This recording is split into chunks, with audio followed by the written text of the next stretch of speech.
For me, FIFA has no place on the pulpit.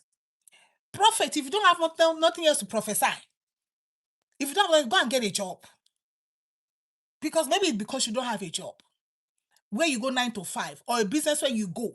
So there's much idle. And we always say that a idle mind is the devil's workshop. A prophet has no business prophesying about FIFA. Listen, y'all, I don't care what you all say. It doesn't matter to me. I'm just coming to tell you what the scripture say.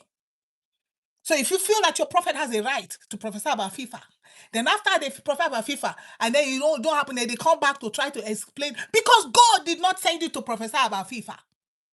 Okay, calm down, Joy. Let's talk about this. After you prophesy about FIFA, my question to you, how does it benefit the world? If America win the World Cup, how does it benefit the world?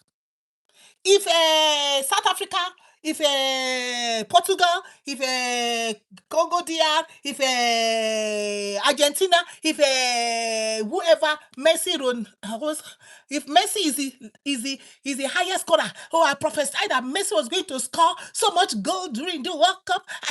My prophecy is real. After that, if Messi is not born again, he will rot in hell. Even you, the prophet, if you are not born again, you yourself that made that prophecy, you will rot in hell. Whatever team that you prophesied, if they won the game, if they don't repent of their sins, they are going to hell. So what is your purpose as a prophet?